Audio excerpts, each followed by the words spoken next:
Blog Talk Radio, the world's largest online radio network. Greetings. Happy September 27th, 2012. Everybody listening, and everybody that you know that you want to have a happy day, and everyone you love, and everyone else, fuck them. Who cares what kind of day they have today? Hey, you gotta have balance. Just trying to keep it balanced. RVD Radio, back on, motherfuckers. We're doing it. Why? Because I got some time this week. Whenever we don't do it, that's always a factor. Because I enjoy doing these shows. Usually. Takes doing them every single week for a while, and me being really busy with other shit before I'll get burnt out on them. But this week, and I'm not saying that you're not going to see me wrestling in Universal Studios, Florida, on TNA Impact tonight. I'm not going to say that because that would be like a spoiler. It would be unprofessional. It would be not something that TNA would want me to do. You know what I mean? You got to tune in to see it, and that's fair. They pay me enough to not give any spoilers. However, I will say that it's 12 o'clock, noon, on the West Coast. Here in Los Angeles, California, at the RVD Radio Studio, where I'm broadcasting from. Happy to be with you. Shit, man, what do we got to talk about? Current events? Oh, fuck. Do you guys know that, saw this on the news, you can rent an alligator for kids' parties. You can rent a fucking alligator, and the one they show is like, it's about 3.5 feet long. It wasn't very small. They tape its mouth shut, and they throw it in the fucking swimming pool with the kids for their birthday party. Gotta be in Florida. Crazy shit. There's no way that alligator likes the chlorinated pool, or a bunch of little kids like splashing at it and trying to pet it and smacking it on its back. I can't imagine that PETA isn't all over this shit. But it was actual real news. It wasn't even like a Funny or Die clip. You can rent a fucking alligator for your kid's party. That's quite a jump from swimming with dolphins. And I found it amazing. All right, cool. The website, robvandam.com, is still cracking. A couple updates just to talk about. One, my comic book, Twisted Perception.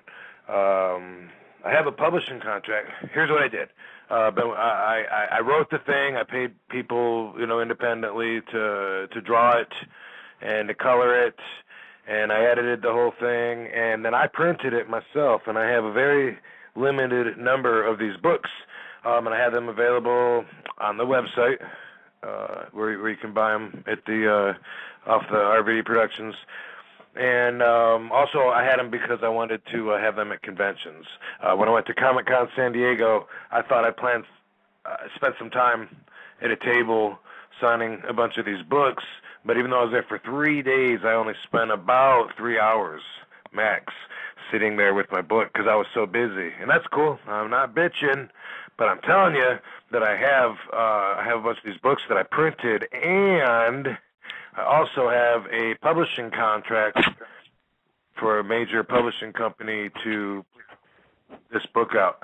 Hey, how did Bruce Jingles automatically get put through? That was crazy. He's got some... Because I'm crazy.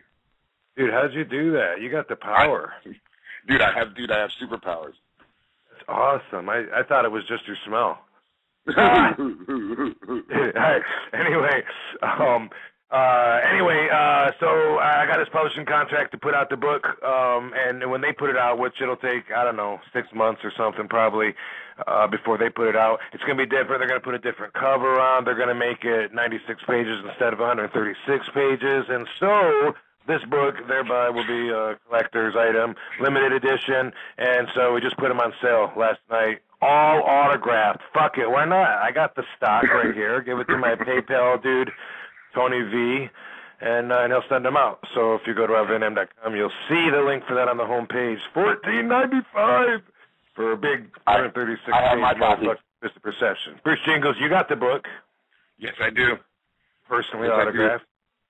Yes, I do. I don't. They're going to change the cover. Yeah, they're going to put a different cover on, and they're going to take all the extra pages out, and they want to add, like, some blood splatters or something. They're actually going to re-letter it, too, and re-balloon it. Oh, really? Yeah, so it'll be like a completely, worked-over version, which is fine. But, yeah, this is one I spent a lot of time on. It's done, and boom. So I wanted to say that, and also another project, the Platypi Productions, which puts out the nonconformity, where I try to tell people, yeah, well, this is, like it's a design we put on shirts and hats and, whatever, bags, stickers, shit like that, to do with not conforming, being yourself, individual. A friend of mine goes, you mean a lifestyle brand? I'm like, I don't know. So I looked it up. Fuck yeah, it's a lifestyle brand. We're working on our third design. We haven't showed our second design yet. We only have the Yin Yang Platypi out and available, but we're putting out our second design. We're working on putting our second one together. And our plan is, when we have 5 different designs, we want to take it to the next level and try and blow the shit up. So in the meantime, you can follow Platypi Prod, short for Productions. Platypi Prod on Twitter to keep up with all the updates and shit like that. So yeah, I got someone jamming on my website now, so I'm spending more time there in the forums. Matter of fact, you can go in the forums, go to RVD Radio and talk about today's show. You can fucking go and talk about the comic or the nonconformity shit. You can see my schedule as I have it from now till December. Actually, you can see. Not that there's a guarantee that won't change, but shit. You know what? Well, Chuck Zito's calling on the other line. I don't know. I put it on conference. I wanted to see if Chuck could do this. I'm gonna have boom. I'm gonna figure that out. I just got rid of my second line, and now I need it.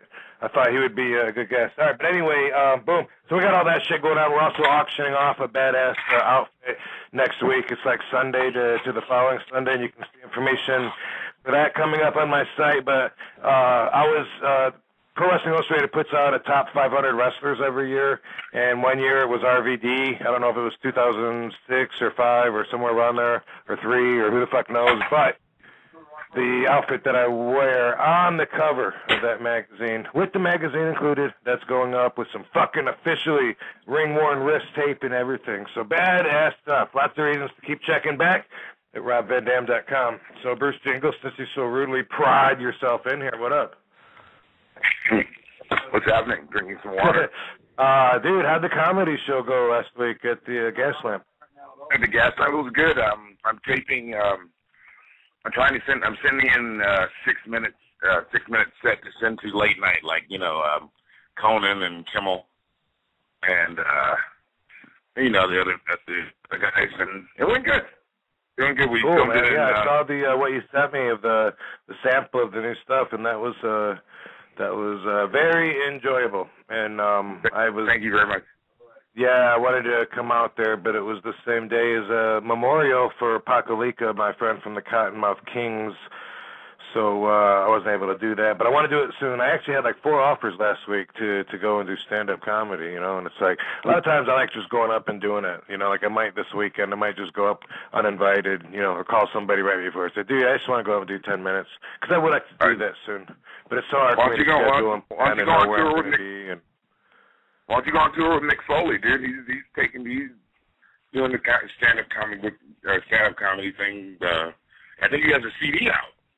I'm pretty sure he has deeper interests in pursuing it than I do. You know what I mean? Like he travels, and takes bookings and does that. And I'm still wrestling full time, so for me, it's more of just fun. Like especially it's not business. It's not business till there's like money, and the money that I get handed to me at the comedy clubs. I'm always like, are you sure you can afford to give me this? Cause I know. Not that I didn't start out wrestling that way, but anyway, it's just for me, it's like an art form. You go up there, speak in front of a bunch of people. There's value in that. There's value in, of any kind of art, working at it, getting better at it, tweaking the shit, making people laugh, entertaining, and being the center of attention. It has all that, but when I get calls, to travel a few hours here and there to do it, it's like, yeah, probably not. Not at this stage of my life, anyway.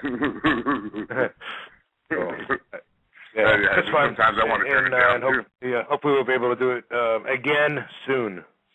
Yeah, I think we can do it in a couple of Tuesdays. I'll hit up Zach. And plus, I like that place, too, the Gas Lamp in Long Beach.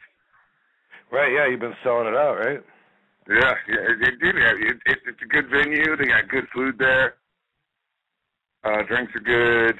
Everything's good. Fucking A. And plus, it's right by the pad. After your show, we can go to your pad and burn one. Yeah, you can't do that everywhere, can you? No, actually, we can. Yeah, well, but still, it's fun to do it there because there's funny people. There's funny people. I enjoy all the comedians.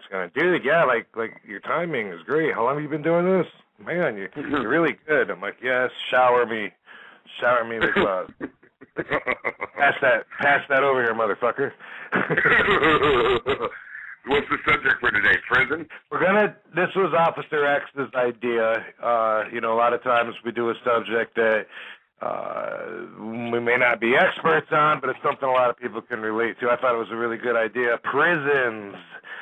And I know a lot of the population spends time in prison. I know that our country is prison crazy. Like, we love to lock people up in jail. Mm-hmm. We have less than a fifth of the population of the entire planet. Less than a fifth. There's more than 20 times the 300 and some million that we have here in the country, all over the world. We're a tiny little dot, but yet we have over 25%, over a fourth. That's a quarter per head. Yeah. I mean, that's amazing. I mean, that's an amazing statistic. Amazing. And the reason seems to be because it's business. It's all business. Like, the government makes money. Prisons, a lot of them are privatized, and a lot of them are on the market, stock market, where people, big wigs, have money invested into the prison systems, and their value goes up or down based on how full they are, how occupied they are. And that's kind of crazy. We've heard of bad judges, they got a kickback for sending kids off, or adults. One real famous judge that ruined these kids' lives by locking them up, just needlessly, for nothing.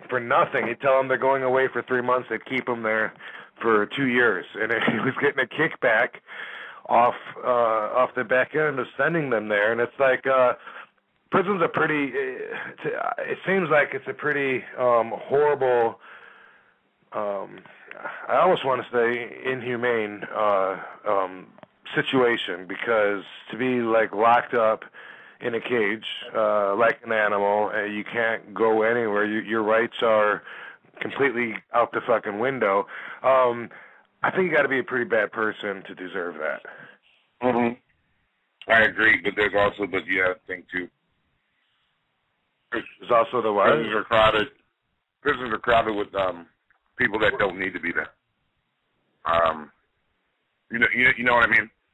Of course. We're hearing all the time about them releasing prisoners because they're overcrowded. We hear that all the time, and they got to figure out, well, which of these bad people are the least bad.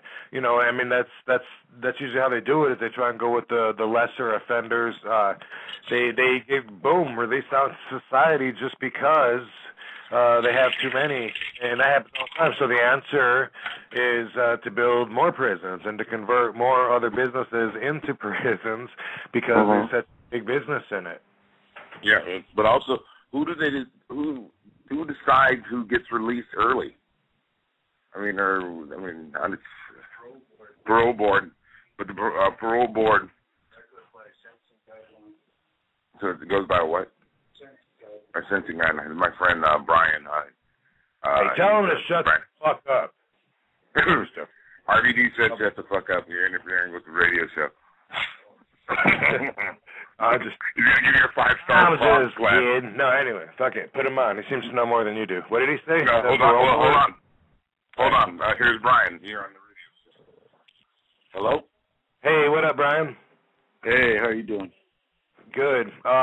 So tell us what you were telling him. He was asking, like, who decides who gets released, I think was the question on the table, and you were saying it's the parole board?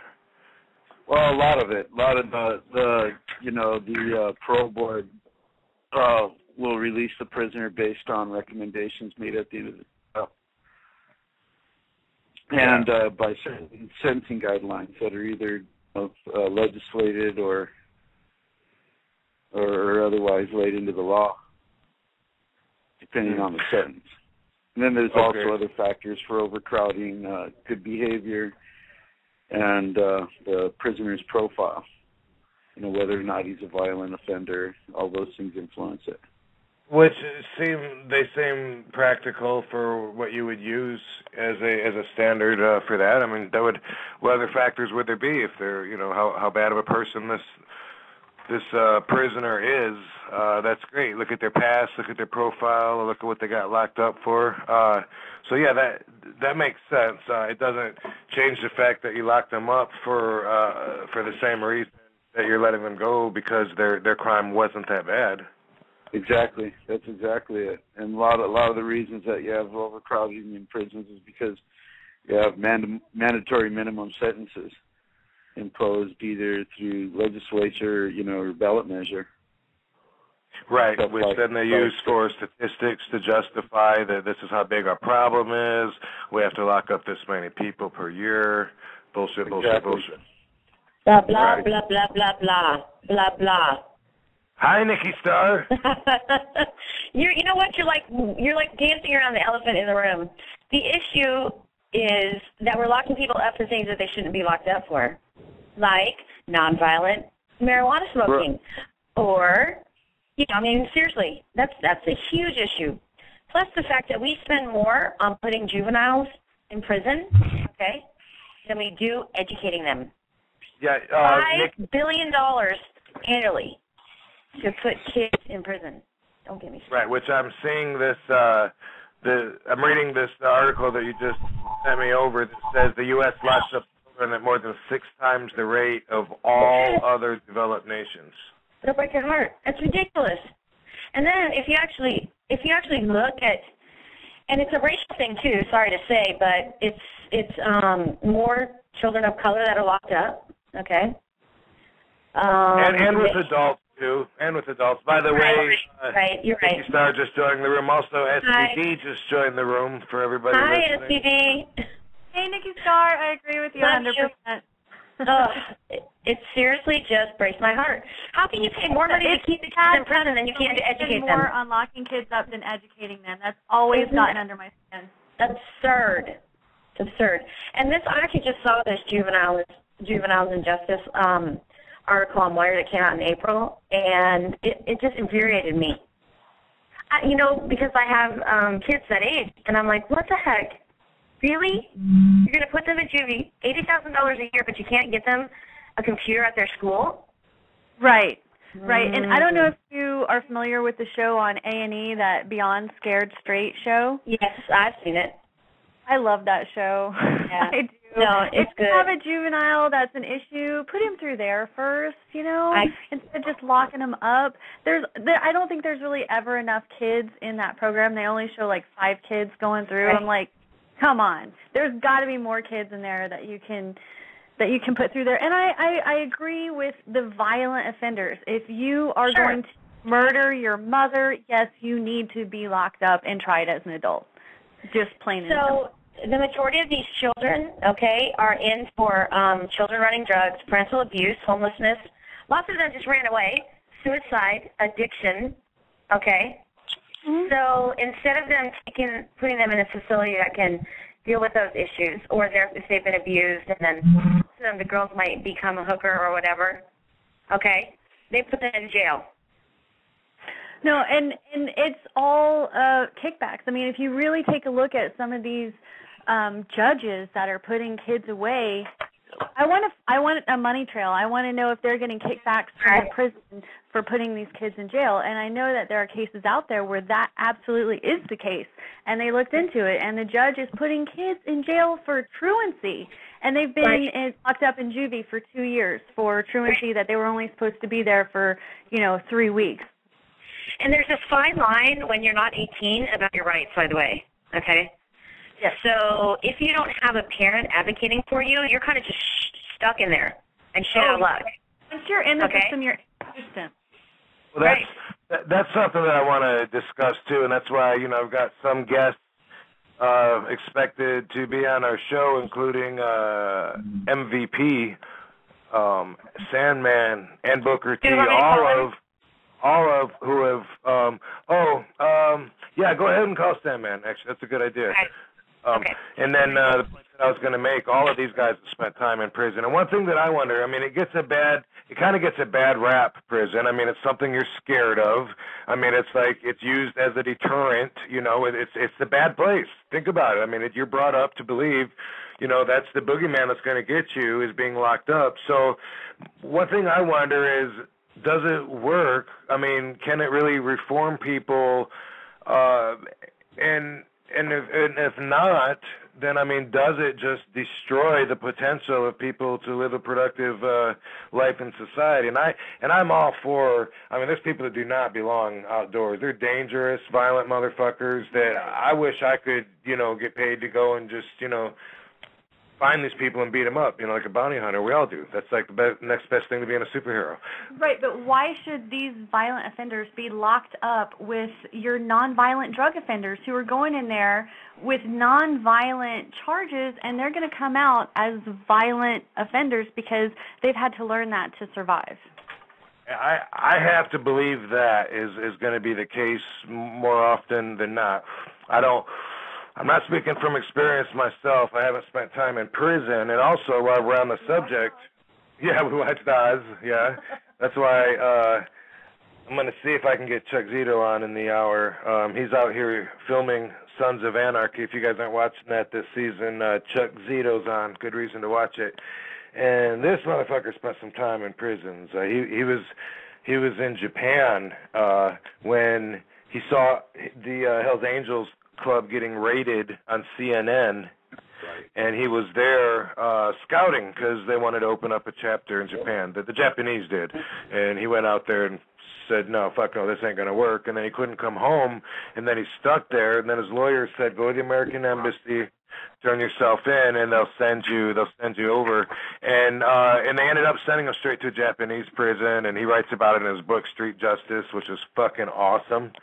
And talks about, it was horrible. Like, they had one big tub that they all had to share, and they're supposed to, use a ladle and pull some water out and pour it over your head, and he didn't know. He laid in the whole thing, and everyone was pissed at him. He didn't know. And he stayed and went from prison to prison to prison, bouncing around, fighting for the Hells Angels, for the Pride, against other bikers, against all kinds of shit. And he was there on bullshit charges, and because he's a man of principle, he wouldn't confess to something that he didn't do. The guy's never touched a drop of alcohol or a drug in his life, and they locked him up on drug charges. He said bullshit, and they ended up saying, look, look, we know it's bullshit, but we just need you to sign this confession, we'll let you go. And he wouldn't do it because that's a man of principle. Now, I know someone else very close to my family who actually signed a confession that said that he was guilty of statutory rape. They gave him 8 years, and they said if he didn't sign the confession and went in front of a jury, that they would give him 50 years. So allegedly, he was scared into signing it by the thought of being in prison for fucking 50 years, and of course he said he was innocent all the way through, and that's his story. So that is going to happen. Here's my question: if you had to go to prison, any prison in the world, what country's prison would you want to go to? Fuck, dude, I don't even know what to even factor into that. I would want to go to Norway. Can I say Canada? Norway. Right? Canada's a good call. Norway. Canada, you said Norway or Norway? Sweden. Norway? No, Norway or Sweden. Oh, shoot, I just had Sandman on the air and he dropped. Dang it. Oh, yeah, I saw. I'd rather go to a prison in Canada. Canada, Norway, or Scotland, Sweden. or or Scotland, Sweden. But Turkish prison, fuck that. Nikki, hold on before you call. Hey, Nikki, did you call Sandman back? Because hold on. He's right there. All right, I'll call him again. No, hold on. I know, but hold on a sec, because I'm going to take this call right here, and it's MVP. All right. MVP in the hizzy. MVP, motherfucker. Yeah, you know. All right, let me run right away. Off the top. What's going on, MV? Rob, you don't want to go to prison in Canada. I know some guys that did time in Canada. They're barbaric. Scotland, you definitely don't want to do time in any of Her Majesty's prisons. Those places are archaic. But I don't know who that was. But she was right. The Norwegian countries, Sweden, Denmark, I think even the Netherlands, they all have way more advanced corrective systems than we do here. I mean, I think the maximum penalty you can get over there for something is like 40 years. They have clean systems. The human rights is nothing like it. We're barbaric still. Damn, that sounds like NBC has a prison map. You know the guy in Norway? Oh, sorry, honey. You know the guy in Norway that shot all those people? I was reading about his sentence. Dude, I would love to be in the prison cell he's in. He killed 48 people, okay, in the name of Aryan. And he's in this cushy cell with inmates, and they showed a picture of it. I was like, all right, well, if I decide to make a crime, that's where I'm going. I'm going to Sweden. Norway. Yemeni. Is it furnished by IKEA? Oh, yeah. yeah. Swedish prisons are furnished by IKEA. That's actually where they make the furniture. MVP, I hope you're doing good, brother. I haven't talked to you in a long time. Yeah, it's been a while, man. I'm over in, I'm in the States now, but I'm working for New Japan and just having the time of my life, man. Fucking hey, man, that's awesome. It's been a minute, so good to catch up on you. And one of the first things I learned about you when we first met was that you had spent some time in your past behind some bars, and that was something that you were you were so grateful, and whenever I've seen you, you seem to like exude this grateful vibe. And I, just knowing the little bit that I know about your past, I assume it's from that. It's a second chance, a chance to turn around, and I'm assuming that's probably what is in your actual fucking mannerisms that I see. Would that be correct? Absolutely. That has everything to do with it. I was 16, actually 15 the first time I went down for some violent felony crimes. I did 6.5 months in the juvenile system, and I bullshitted everybody, and I was able to get out earlier than I was supposed to because I was just so wonderfully corrected. And got out, went to the same neighborhood, got back in with the same crowd, and then started doing robberies again. And at 16, I caught an 18, my plea agreement was 18.5 years with a mandatory 3 for the sawed-off shotgun, of which I served 9.5. I went in January of 90. I got out July of 99. I went in when I was 16. I came home when I was 26, and I got friends that I made when I was in there that are still there and they're never coming home. So when you talk about greatness, for me to get out of prison and not a lot of places wouldn't even hire me. I couldn't get a minimum wage job in spite of the fact that, on the little aptitude test to work at these places, I scored higher than the supervisors. Some apartment complexes wouldn't even rent to me because they do a background check and I'm a convicted felon. So the system is designed for you to fail when you get out because they have to keep the prison industrial complex going. There's so much money involved. They don't want you to get out. They don't want you to succeed. So for me to be able to take an interest in pro wrestling and for guys in the business to take me up under their wing, for recognizing in me that gratefulness and that desire to do something with my life to make it in the business and have made some money and got my life back on track. When I got out of prison and started getting things together, my new philosophy was that I have no more bad days, just days that can be made better. Okay, hey, man, what is the difference between jail and prison? Is jail just generally like overnight, like short term? No, jail is where, and I'm glad you asked that question because people always get me confused. They say, you were in jail for 10 years? No one's in jail for 10 years. Well, maybe in China or maybe in Guantanamo, but and isn't that funny? The United States government and China do the same thing to people. Anyway, message. Yeah, get that. Well, you know what? My whole experience. I got locked up one time for like maybe a half hour, maybe. Oh, you did a hard time.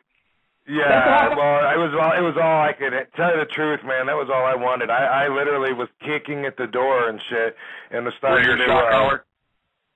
I had to piss, and my hands were cuffed in front of me, and I could not unzip my own fucking zipper with my wrists up together. That may sound funny, but if you try it, I swear you can't grip you can't make a grip with your hand, or I couldn't. Anyway, you can't turn it like that, David. You were fucking. But anyway. No, because it's happened to me too. That's why I'm laughing. Yeah, and I hope that I hope that my experience doesn't grow much from that anyway. But also, by the way, MVP, hang out as long as you want, and then just let us know when you got to go. I'm gonna, we got a lot of people, and it's kind of a chaotic structure on here, and I know we're going to go over today because Zito just said to call him, and I'm going to send Nikki his number. In the meantime, I'm also letting in another friend of ours, MVP, and Bruce Jingles, and Nikki Starr, and SVD, Booker T in the hizzy. What's going on, dog? What's going on, everybody? Welcome. How's things with you? Oh, man, everything's good, man. Everything's good. Just chilling at the house, man. Enjoying life. Cool, man. We got MVP on the line. You talked to him lately? Shit, not lately. He came down to my school a few weeks ago right before he had to go to Japan. But what's up, MB? What's happening, man? What's up with Knuckles, man? Hey, man, just causing trouble, man, in that crime right now. So, hey, Book, today's subject is prisons. And yesterday I saw a full-page ad of Booker T's book from, is it From Prison to Paradise? Is that what it's called? Or? Yeah, right. Prison to Promise. Yeah. Prison to Promise. Yeah, it's not in front of me. Sorry. But, yeah, and I thought, damn, I bet you Book's got some insight to share. And I don't, except for from an outside insight. But we're talking about prison, and Officer X is going to call. He's busy trying to get a pump first. He keeps texting me. One more set. And we get together and he can't show up. Right, his idea. That's okay. But Bush, are you an example of someone who was reformed from the system, or someone that could have just gone down with the system and had the sense on his own to turn the fuck around? I think I was reformed before the system. I think the system actually helped me to see life from a different perspective, definitely. I don't see the inside being so different from the outside, other than, your freedom is being taken away from you. But as far as life goes, it's what you make it on the inside as well. The same rules apply as far as respect go, as far as how you're gonna do your time, opposed to your time doing you. But it's definitely a life-changing experience, and it's one of those experiences, like you say, you could either keep making the same mistakes going down the same road, or choose to change your life a little bit and do something positive, and that's pretty much what the book is about. Booker T, From Prison to Promised Life Before the Squared Circle. Fucking A. Well, I'm definitely going to check it out. I've read Chuck Norris's book, and I read Hulk Hogan's latest book, and I don't think I've read any other part of Dynamite Kid's book, which I never finished for some reason. But the other books, sometimes I buy them to support the boys or whatever, but I haven't actually read them. But I'm looking forward to reading yours, which is available where? Everywhere? Yeah, definitely. Amazon, Barnes and Nobles. You can order it on your mobile device, whatnot. It's out there everywhere right now. I'm doing book tours, all over. I'll be in New York next week. Be coming to LA, doing some stuff there pretty soon. I'm all over, just trying to get the word out there as far as just because you go to prison, that's really not the end. There is light at the end of the tunnel if you just keep working towards you know, that light and don't quit somewhere in the middle. And definitely, if Booker T can pull it off, anybody out there can. Just read the story. And hey, man, I've heard you say that many a time when we're traveling down the road together. If I can do it, anyone can. And it's a great outlook on life. We got joining this conversation, Officer X, motherfucker. What's up? What's up, guys?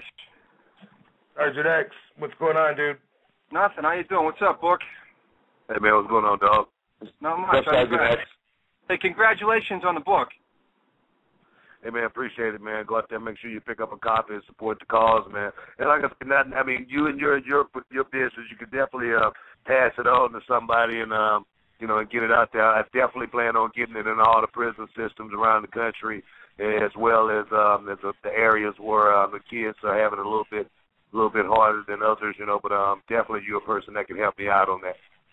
I will, man. You know it. And you know, this is because right now, let me ask you right off the bat. I mean, it's your job to arrest people. A lot of people that you arrest are going to go through the system, and then you're probably done with them. Some of them will go to prison. Some of them maybe not. Morally, sometimes you got to be like thinking like that some of the people that might get more than they deserve. I mean, that has to happen, right? Yeah, but more. You don't arrest people left and right. I know that. When you're the nicest cop ever, but I'm just saying, you know, like say you get some kid that's, I don't know, driving without his license, has been suspended a bunch of times, has already had some I don't know, whatever the deal is. I mean, I know that you feel for the I don't want to call him the victim, but you feel for the person that's getting fucked out of the situation of your job when you pull someone over like that. Some of those guys, they're making bad decisions. If they end up going to prison, you think that's like is it for some of them a good chance for reform and others a chance to fuck up more from your perspective? Well, two things. Remember, I worked as a correction officer for 3 years when I first got out of college before I did this cop deal. And so I know both ends of working in the deal, but most people, I'll tell you what, out of everybody I ever met in the years I worked in the prison, there might have been 10% that were stone-cold criminals. That was it. The rest were victims of circumstances, guys that got caught up in some bullshit. Wow. That's one of the realest things I've ever heard a CO say, and I tip my hat to you for that, sir. Oh, yeah, no shit. All right, well, listen, let me, I don't want to keep this guy waiting either, so let me open up the lines to good friend, and thanks for calling in, Chuck Zito. How you doing, bro? Rob Van Dam RVD, what are you doing, brother? Hey, man, thanks for calling, man. Doing a radio show on prison, and I know you got some experience there. I was talking about your book and what I read in your book about going to the American Embassy in Japan and getting thrown right in the Japanese prisons and all that shit. Wow. Just so you know, Chuck, Bruce Jingles is a comedian friend of mine. SVD's my wife. You know her. We got Booker T. We got MVP. And, Sandman's not in the room yet. And also Officer X, who you've met, my anonymous police officer friend, all on the line with you. Hi. Hey, great guys. How are you? Good, Chuck. Yeah. Hey, so Chuck, how long did you spend before you got out when they wanted you to, from the book Street Justice, they wanted you to confess to some bullshit drug charges that you weren't guilty of, and you stood there on your pride and said, fuck no, I'm not going to confess to something I didn't do, and you did time for it, like hard time. How long were you serving on that shit? Well, I started in Japan. I did 4 months in a Japanese prison, and I was extradited back to the United States, where I got a 10-year sentence for a phone call I'd ever made. So I wound up doing 2 years in prison. A phone call you never made? Phone call I never made. Basically, they wanted me to rattle my friends and all the celebrities I used to work for who was doing drugs, where they were getting their drugs. And of course, I told them all to go fuck themselves, and I wanted to get 10 years. Holy shit. Did you do the whole 10? I did 6 on 10. Right. But the thing was, I did 19 different prisons in 6 years. Holy shit. Oh, God. So basically, every time you have a fight in jail, they ship you out. So there's no retaliation. So I had like 10 good fights in prison, and I get shipped all over the place. So I was always on a plane, on something. Damn. Yeah. And some of that's in the book too. Like when they had the way it came across from reading it was like a cage match in prison with the guy that had the tattoo that said I think it said Hell's Angels must die or some bullshit like that, and you had to keep at him and say, you take that tattoo off by 7 o'clock tomorrow, I'm gonna kick your ass. And then when it came to the fight, it was like they emptied out a prison cell like a cage, and they had the fucking match with everyone around it. Fucking, it was insane? It was inside a prison cell, basically. It was in a prison cell, and just two guys watched, one from his guy and one from mine, and he wound up getting the tattoo covered at the end. And he got a hamburger face. Ooh. That's yeah, he got them both. Got them both first couple of times. But the ironic thing is, when I got out of jail, I wound up doing a prison show called Oz. Right. So I basically did 10 years of research for Oz. Yeah. Right it off. Well, you're perfect on that. Thank you. When I got out of prison, Oz had just started, and I remember how crazy it was for me, because on the one hand, like I didn't really want to watch it, but Oz was so compelling and so authentic in so many ways that I couldn't help but watch it. And like I said, you were awesome in that. I enjoyed your work on that, man. Thank you. I was one of the consultants on that show with Tom Fontana to tell him, well, this wouldn't work and that's not really happening there and all shit like that. So I was a little consultant on the show too. So my 6 years that I did, I wound up getting, in fact, the crazy thing about it, my first day on the set, I actually fell asleep in the cell. And I thought I was back in prison. It was funny. until the cobwebs cleared, then I realized we're doing a movie. Oh, shit. Hey, Rob, let me say something. Wake up in a hotel room and forget which way the bathroom is. I can imagine thinking you're locked up again. Yeah, it was pretty wild. Hey, we had a good experience. We had a good run with it, and just do my thing. And now I'm Sons of Anarchy. Yeah, fucking A, man. If you guys aren't watching Sons of Anarchy yet, tune in now, because they're 4 episodes in, I think, to season 3. And the next one is Tuesday night, 10 p.m. on FX, and it's the 4th episode. Right on. Yeah. So, you're kicking ass. Right now, I'm all the way up until the 9th so far, so we don't know how long we live for. Right on. Hey, That had to be like. I'm sorry, Envy. I just wanted to point out he was the only one I think that survived the entire run of Oz. But what were you gonna say? No, I was gonna say, what Chuck was talking about, getting screwed over and for really doing nothing. There was a case that I remember some years back. A dude from Michigan got approached by an undercover officer asking him where he could buy a kilo of cocaine. Dude said he didn't know. The undercover officer came back to him on 5 different occasions asking him where he could buy a key of coke. And 5 different times, the dude said, I don't know. Finally, on the last time, the guy said, look, man, I don't know where you can get coke. I heard that Joe Blow sells coke. You could probably get it from him. Leave me alone. He left Michigan, your state, and was on his way to Florida, my state. He got stopped for a random traffic violation and found out he had a warrant in Michigan, and he got charged with conspiracy to traffic in cocaine because he told the cop where he thought he might be able to get it after 5 times telling the guy, hey, I don't fucking know. Finally, he was like, hey, man, look, I heard so-and-so sells dope. Go ask him. He bought a key from that dope, and dude ended up catching a 15-year minimum mandatory sentence for conspiracy. It's amazing how they entrap you, these guys, all these cops and these feds, how they entrap you. And by saying something or minding your own business, they get you anyway. Sergeant X, I gotta ask you, man. You ever see some of that going around, like going around the team? Like, you ever notice like some of the other guys on the force that whether it's because they have a hard on against somebody or if they're in on the business end, I don't know. No, I don't really. To tell you, the guys I associate at work aren't assholes, and there's assholes like that too. I just don't fucking deal with them. But I've never.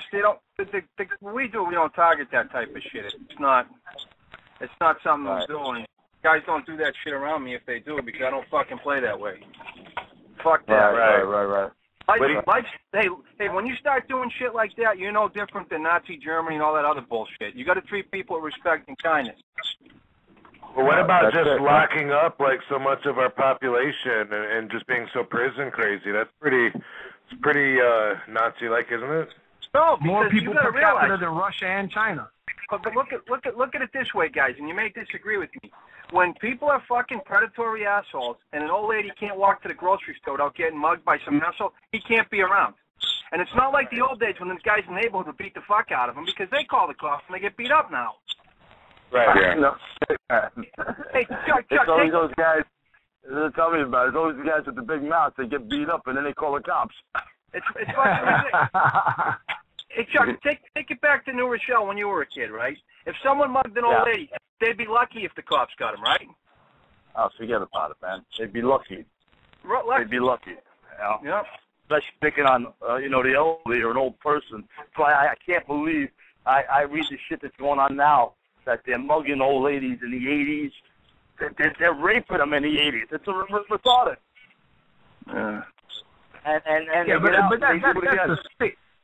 But that's a sick segment of population. That's not your average criminal on the street. That's the real sick sexual deviants doing that kind of stuff. MVP, I'm telling you, it's not. It's these fucking assholes looking for OxyContin and heroin. They'd rob their own grandmother for fucking a fix. No. I'm talking about raping the old ladies. That's I'm with you on that. If you mug, I used to be a jack boy. I did it, and I never robbed an old lady. I would never knock an old lady over for a purse. To me, if you did that, you were scum.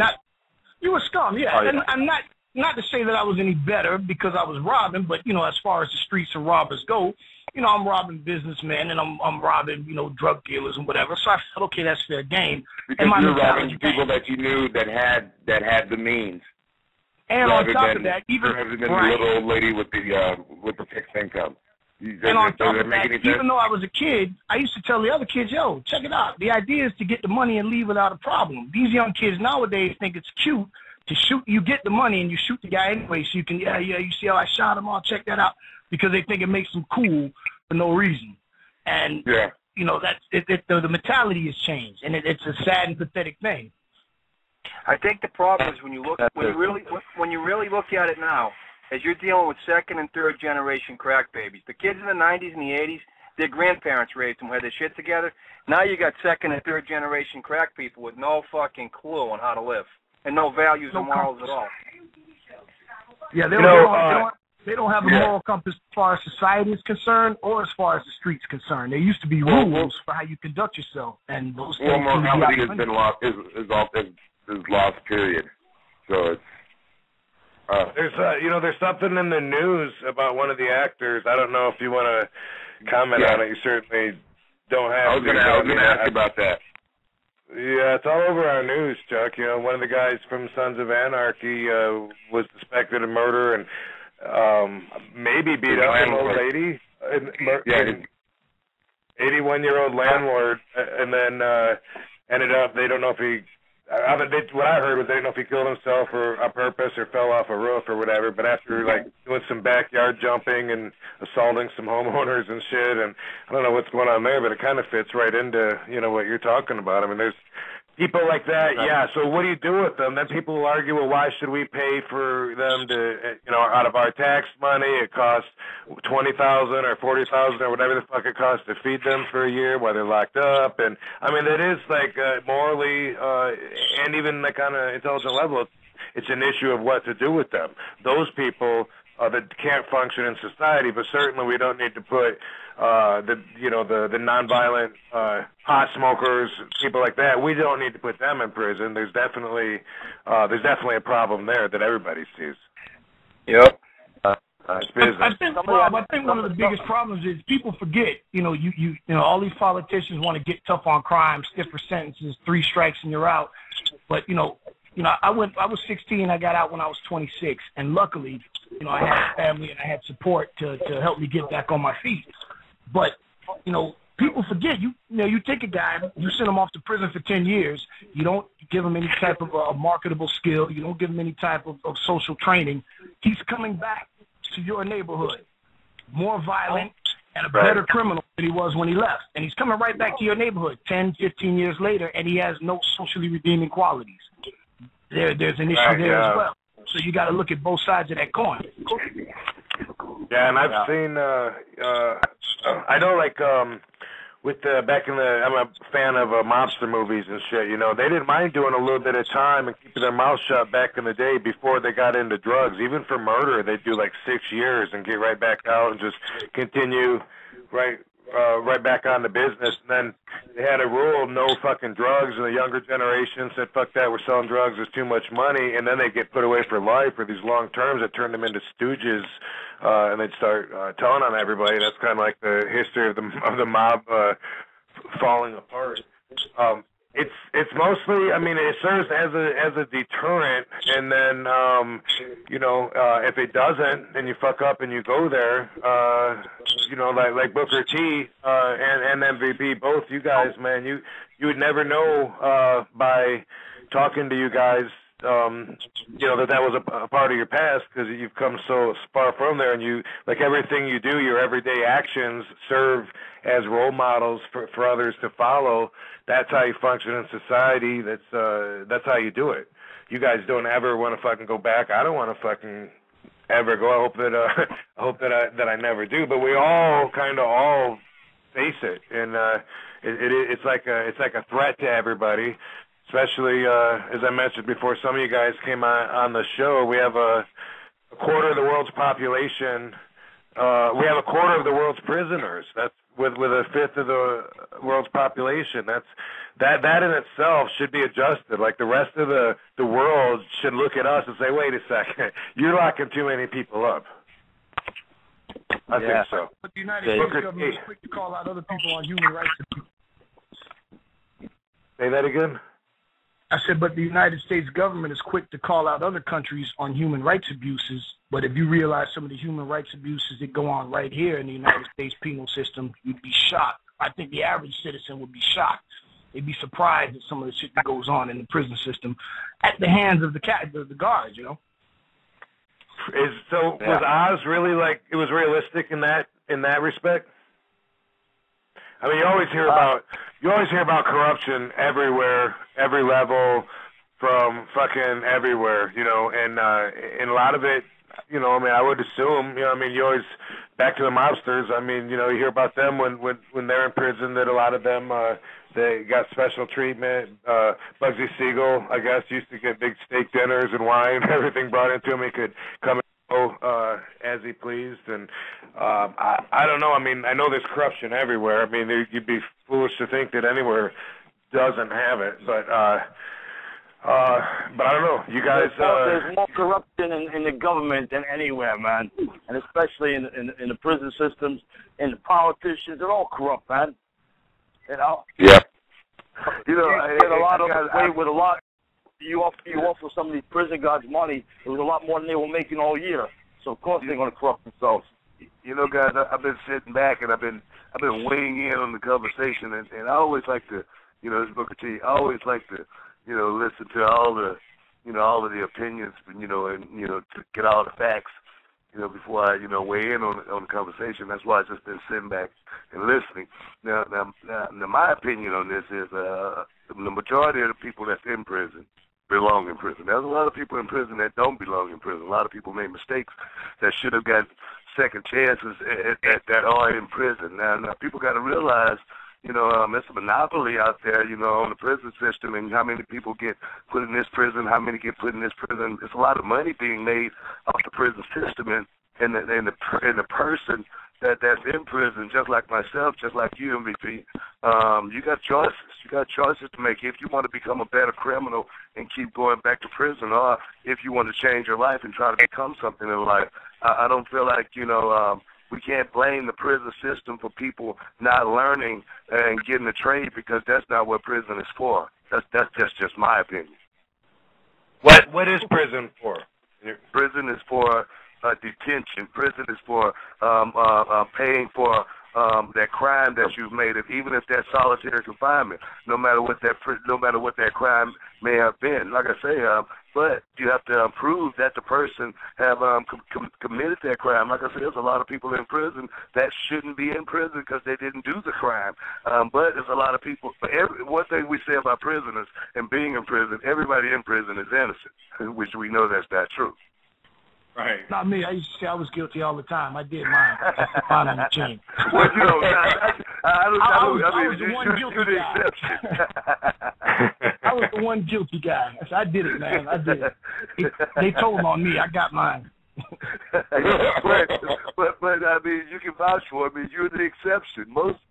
Everybody in prison is innocent, Yeah, nobody did anything to anyone. But you know what? If I can change the direction just a tad, Officer X, you still there? Yeah, I'm here. Okay. Talking about corruption, in the system and whatnot. As a police officer, could you please explain to me the mentality of police officers regarding the term rat squad? If you're a police officer and you're doing your job and you're not breaking any laws, then why would you have contempt towards the Internal Affairs Department, who is supposed to make sure that you're doing it the way you're supposed to do it? Well, I don't understand the internal contempt. If you're doing something you're not supposed to do, quote-unquote rat squad comes down on you, then aren't you supposed to, aren't those the consequences for doing wrong, as opposed to despising them and calling them snitches? I mean, you're a yeah. Oh, that's easy. That's easy, right? There's two ways to look at it, right? Believe it or not, I like those guys because I don't fuck around. So every time they come to investigate me, it helps me out because all the bullshit goes away. Beautiful. But, this is why guys do it. Guys do that because, guys like to talk shit. And, they say, oh, fuck those guys. Because they're always looking for someone to bust their balls, That's all it is. It's locker room. And Hollywood editorializes that, too, because a lot of those guys are good guys, and they just do what they have to do. And like you said, if you're doing what you're supposed to do, it's no big deal. But if you're fucking stealing and beating people up and fucking kids and things like that, you need those guys. Yeah, I agree. I mean, somebody's got to police the police, so why do the police hate the police that police the police? They don't. It's just, it's probably similar to your business. Like, guys hate the guy on top because they think they got a better job to kiss the ass or something, It's just how it goes. Okay, all right. I guess. And you know this, too? And think about this, too, right? You guys know from the wrestling business. When there's groups of guys together, right, they become like a fucking girls' soccer team. They got to gossip, got to talk about someone. It's easier to talk about those guys you don't see every day than the guys you see that are in your face that'll call you on it. You know what? Thank you very much for clarifying that for me. You made it crystal clear. No problem. All right, cool. Cool, man. Well, we lost Chuck. He's texting me saying thank you, everybody. He lost his phone connection or whatever, but he got out. Sons of Anarchy Tuesdays on FX, so check that out. MVP, you got anything to plug? No, not right now. I will say this though, Booker T. Yeah. I appreciate you putting your book out and doing all this groundwork so that when I get ready to put mine out, I can come to you for your guidance and your suggestions on the proper path I need to take so that mine, because everyone always says, man, MD, you need to write a book. You need to write a book. And eventually I will. But now that Booker T's done his, they say that a smart man learns from his mistakes, but a wise man learns from the mistakes of others. So I'm going to go ahead and, I'm going to set up under Booker Tree's learning tree once again. And hopefully in a year or two, we'll talk about my book. Right on. Hey, I appreciate that, dog. You can always come to me. You know where I'm at. Well, I'm gonna be coming to you so I can get my copy autographed. So. Awesome. You guys wanna put your Twitter account out there? Chuck is at Real Chuck Zito. I'm at the Real RVD. Where you at, MV? I'm at the 305 MVP. Booker T. At Booker T5X, of course, and like I said, you can check out all the updates. Yeah, man, let's make his book a best-selling book of all fucking time. Yeah. Bruce, have you joined Twitter? What happened? Yeah, fuck yeah. Are you on Twitter, Bruce? You are, right? Yeah, at Bruce Jingles, or you can like my Facebook page, Comedian Bruce Jingles, and you can find out when I'm performing in your area. I'll be in San Diego tonight at the Regal Bar in La Mesa. It's a free show. Come through. Starts at 9 o'clock. Yeah, it's tonight. And then tomorrow night I'm in Palmdale, California at the performing at the Holiday Inn in the lounge. $10, and then Saturday I'm performing in 29 Palms. Follow me on Twitter or like my Facebook page. You can find out the addresses there, all the events. So wait, all right, cool. And we kind of fucked up with Sandman because we can only call out on one line, and we had Zito on the line, and then we went overtime, and then our ability to take new phone calls or call out disappears. So apologies to Sandman. He's not on Twitter yet. I'm trying to talk him into it. So those would be some of the best tweets ever. Can you get Sabu on Twitter? Can you get Sabu on Twitter? I'll try, man. I haven't. I don't know. He'll get himself into trouble. I don't know. Which one is I'm gonna recommend Sabu does not get on Twitter for his own good. Actually, if you could get Sabu and Sandman on Twitter, that would be fucking classic. Yeah, but looking out for Sabu's best interest, I think the man could use a filter. Yeah, I wouldn't doubt it. Okay, all right, cool. Well, thanks for being on, guys. We had a pretty awesome show. Appreciate your insight. I hope I never have to learn from the inside. I can learn from you guys. Amen. Just like that wise saying that MVP said that we're going to have to rewind and hear again. No, say it again. A wise man learns from other people. No, say it again, dude. A smart man learns from his own mistakes, but a wise man learns from the mistakes of others. Nice. All right, cool, man. Well, that's going to be it, though, man. Thanks for coming on, and we'll do it again sometime really soon. You guys have an awesome day. Stay out of prison.